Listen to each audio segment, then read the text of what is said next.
Good evening. Hope all of you are in good health. Let's discuss 5 questions in ophthalmology, very concept oriented.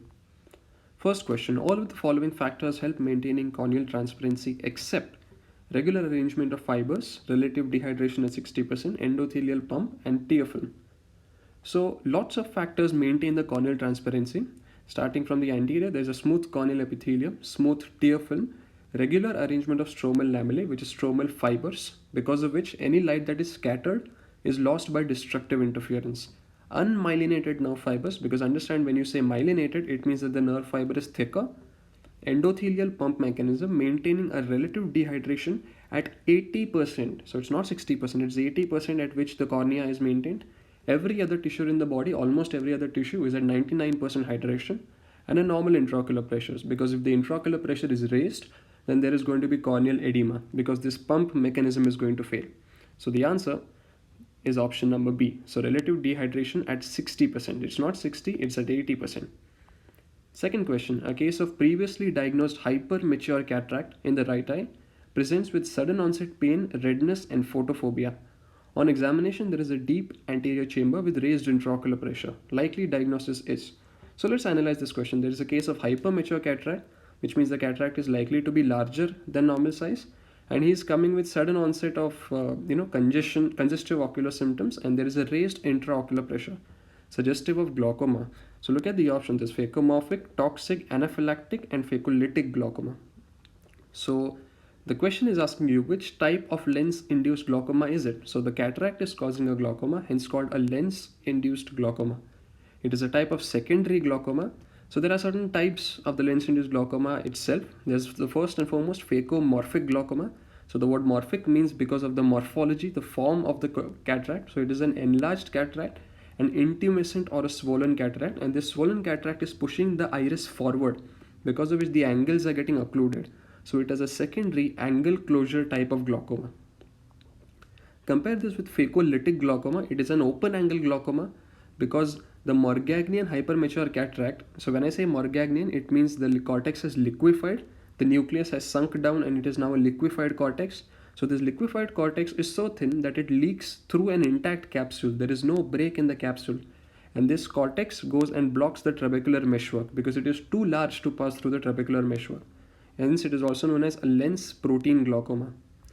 The next type is phacotoxic, in which there is a traumatic rupture of the capsule.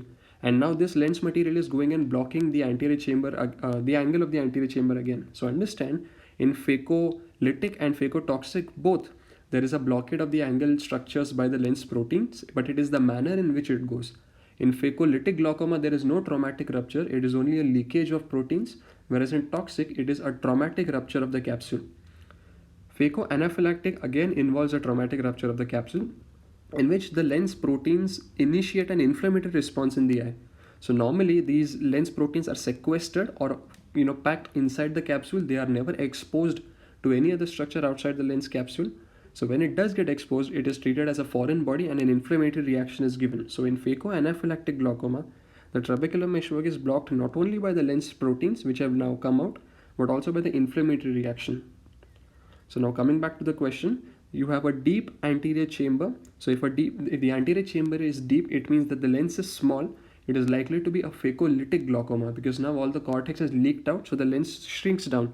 So the anterior chamber starts becoming deeper, whereas if you have a shallow anterior chamber, it is suggestive of a large lens. So you have a large lens in a case of phacomorphic glaucoma. So the answer is D, phacolytic glaucoma. So quick facts: cataract which is causing a glaucoma is called lens-induced glaucoma. However, if you have a glaucoma which causes a cataract, then such a condition is called Glaukomflecken. It's a German word and it is a type of anterior subcapsular cataract. It forms a part of the Voges triadon glaucoma, which constitutes Glaukomflecken, sectoral iris atrophy, and mid-dilated non-reacting pupil. Okay, third question. 65-year-old male requires fundoscopy to evaluate sudden onset diminution of vision in right eye. Patient has bilateral grade 2 nuclear sclerotic cataract. Appropriate method for fundoscopy is direct ophthalmoscopy, indirect ophthalmoscopy, 90D, and last option, surgery followed by indirect ophthalmoscopy. Okay, so here you need to know the differences between direct and indirect ophthalmoscopy. There's a lot of differences, but here I want you to focus on the two red arrows, The indirect ophthalmoscopy has a better view in hazy media because the illumination is much greater compared to the direct ophthalmoscope. An indirect ophthalmoscope has an illumination of about 15 to 18 watts. So when I have a greater illumination, I can see through hazy structures.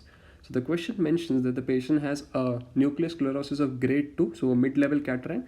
So I will need a higher illumination, a greater illumination as compared to a non-cataractous patient. So better view in hazy media, I would prefer indirect ophthalmoscopy. Another thing, the patient is 65 years old. That means he is likely to have certain retinal degenerations or peripheral degenerations. So see the periphery of the retina, I will need a wider field, I will need a larger field of view, which again indirect ophthalmoscopy offers me. So sometimes they ask you image based questions. So direct ophthalmoscope is a handheld instrument, indirect is a head mounted, and indirect is not used alone. There is a condensing lens, usually a 20 diopter lens that is used along with it. Also 90 diopter lens is not used alone, you require a slit lamp examination along with it. So direct ophthalmoscope is the only independent instrument that you can use. So coming back to the question, hazy media requiring fundoscopic examination in an elderly male, indirect ophthalmoscopy is the answer. Answer is option B. Fourth question, most important role of atropine in anterior uveitis is increase blood flow, prevent posterior synechia, relaxation of ciliary muscle, and mydriasis. So all of these are actions of atropine. None of these are wrong, but the single most important to understand. So let's discuss this question. The formulation of atropine that is used in uveitis is 1% eye ointment or eye drop. So ointment is usually given HS, that is Hora somni, only once daily, whereas an eye drop is usually given twice daily. The mechanism of action is it as an anti-muscarinic agent. And how does it help in uveitis? Firstly, it relieves the spasm of the iris sphincter and ciliary muscle. This is the most important function of atropine in uveitis because it relieves a lot of symptoms of the patient. Secondly, it prevents the formation of synechia and may break some synechia that may have already been formed. It reduces the exudation by decreasing hyperemia, and vascular permeability also decreases. So the inflammatory reaction in the eye, the cells, the flare that you see, these are going to reduce. And it also finally increases the blood supply to the anterior uvea by relieving the pressure on the anterior ciliary arteries. So when you have a blood supply to the anterior uvea, you are going to have an increased amount of antibodies, increased amount of medications reaching the uvea, and more toxins are going to get removed from the anterior uveal region. So those are the four mechanisms of atropine in anterior uveitis. Suppose the patient has an allergy to atropine, you can use homide or home atropine 2% eye drop or cyclopentolate 1% eye drop, given usually 3 to 4 times a day. And cycloplegics have to be continued even after the eye becomes quiet for at least 2 to 3 weeks, because otherwise you are going to have a relapse of the condition. So coming back to the question, the answer is option C, relaxation of ciliary muscle, with relief of ciliary spasm being the most important role of atropine. Last question, most common site of congenital nasolacrimal duct obstruction is upper canaliculus, lower canaliculus, common, and valve of Hasner. So to understand this, you need to understand the anatomy of lacrimal apparatus. There is a superior and an inferior canaliculus which each measure about 8 millimeters.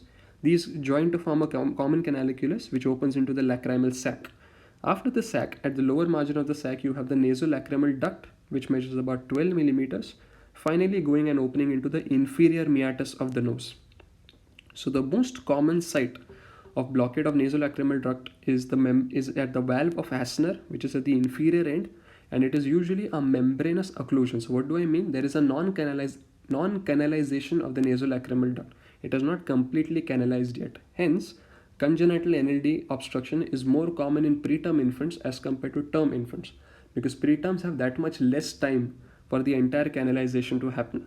Second most common is duct stenosis, and then there are less common causes such as epithelial debris, occlusion at the upper end, total non-canalization of the entire NLD, and bony occlusion being the rarest.